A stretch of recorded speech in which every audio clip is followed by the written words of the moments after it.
ನಮ್ಮ ಹುಟ್ಟೂರು ಹರೀಶ್ವರ ಬೆಟ್ಟದವರ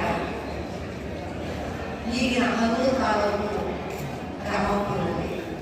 ನಾವು ಬಂದು ಮೈಸೂರಿನಲ್ಲಿ ನೆಲೆಸಿ 40 ವರ್ಷ ಆಯಿತು. ಯಾಕೆ ನಾವು ಓದಲಿಕ್ಕೆ ಬಂದು ತಂದೆ ತಾಯಿಯಿಂದ ಮಾಡಿದ್ದು ನಮ್ಮದು ಅಭಿಪ್ರಾಯ. ಹಾಗಾಗಿ ನಾವು ಸಂತೋಷವಾಗಿ ಇನ್ನೊಂದು ಹೆಣ್ಮಕ್ಳಿಗಾದಂಥ ಒಂದು ಜಾಗೃತಿ ಸಾಹಿತ್ಯ ಮುಂದೆ ಪ್ರಸ್ತುತಪಡಿಸಲಿಕ್ಕೆ ನಮ್ಮದು ಶ್ರೀ ಗಾಯತ್ರಿ ಕಲಾವಿದ 21 ವರ್ಷ ಆಯಿತು. ನಮ್ಮ ಬಳಗ ನಾವು ಸ್ಕೂಲ್ ಜಾತ್ರೆಯಲ್ಲಿ 8 ಬಾರಿ ನಾವು ಪ್ರಶಸ್ತಿಯನ್ನು ಬಹುಮಾನವನ್ನು ಪಡೆದಿದ್ದೇವೆ. ಸುತ್ತೂರು ಶ್ರೀಗಳ ಕೃಪೆಗೆ ಪಾತ್ರರಾಗಿದ್ದೇವೆ ಅಂತ ಹೇಳಲಿಕ್ಕೆ ಬಹಳ ಹೆಮ್ಮೆ ಇದೆ. ನಾವು ಈಗ 6-7 ವರ್ಷದಿಂದ ಸತತವಾಗಿ ಸಿದ್ಧಗಂಗೆ ಬರ್ತಾ ಇದ್ದೀವಿ. ಸಿದ್ಧಗಂಗೆ ಮತ್ತು ಶಿವಕುಮಾರ ಸ್ವಾಮೀಜಿಗಳಿಂದ ಬಂದಿದ್ದೀವಿ. ಇವಾಗ ಬರ್ತಾ ಇದ್ದೀವಿ. ನಾವು ಜನನೇ ಬಂದು ಶ್ರೀಗಳನ್ನು ಮಾಡಿರ್ಬೋದು, ಬೆಳಗ್ಗೆಗೂ ಮಾಡೋದು ಅಂತ ಹೇಳಿದ್ದಾರೆ. ಹಾಗಾಗಿ ಮುಂದೆ ಜಾನಪದ ಸಾಹಿತ್ಯ ಹೆಣ್ಮಕ್ಳಿಗೆ ಯಾಕಂದ್ರೆ ಆ ಹಿಂದಿನ ಕಾಲದಲ್ಲಿ ಅಭಿವೃದ್ಧಿ ಮದುವೆ ಆಗಬೇಕು ಅಂತ ಹೆಣ್ಮಕ್ಳು ಹೇಳ್ತಾ ಇದ್ದಂತೆ. ಆದರೆ ಇವಾಗ ಒಬ್ಬರೇ ಮಗ ಇದ್ರೆ ಮದುವೆ ಆಗ್ತದೆ. ಅದೆಲ್ಲ ನಾವು ತಪ್ಪು ಭಾವನೆ ನಾವು ತಿಳ್ಕೊತೀವಿ. ಯಾಕೆ ಅಂತಂದ್ರೆ ಅಭಿವೃದ್ಧಿ ಕುಟುಂಬದಲ್ಲಿದ್ದರೆ ನಾವು ಎಷ್ಟು ಚೆನ್ನಾಗಿರ್ಬೋದು ಅನ್ನೋದಕ್ಕೋಸ್ಕರ ಒಂದು ಹೀಗೆ ಒಬ್ಬರೇ ಮಗನ ಮದುವೆ ಆದರೆ ತವರಿಗೆ ಬೇಕಾಗಿ ಹೋಗೋಕ್ಕಾಗಲ್ಲ, ಬರೋಕ್ಕಾಗಲ್ಲ ಅಂತ ಹೇಳ್ತಾರೆ. ಆ ಮಗಳು ಮನೆಗೆ ಹುಟ್ಟಿದ್ದು ಕಟ್ಟಿ ಅವಳ ಶಿವಪೂಜೆ ನಡೆಸಬೇಕಾದ್ರೆ ಅಯ್ಯೋ ನೀನು ಇಷ್ಟೊಂದು ಹೇಳ್ಬಿಟ್ಟಿದೆಯಲ್ಲ, ನೀನು ನನ್ನ ತೂರು ಹುಟ್ಟು ಆಗ್ತಿತ್ತ ಅಂತ ಅವಳು ನೋಡೋದು ಹೇಳ್ಕೊತಾಳಂತೆ. ತವರು ಮೇಲೆ ಹೋಗೋಕ್ಕಾಗಲ್ಲ, ಹೆಚ್ಚ ಇಲ್ಲ. ಅವಳ ಭಾವನೆಯನ್ನ ಈ ಜಾನಪದ ಸಾಹಿತ್ಯ ಮುಖಾಂತರ ಹೇಳಿದ್ದಾರೆ.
ಕೊಡಬಹುದು ದಾನ ಕೊಡಬಹುದು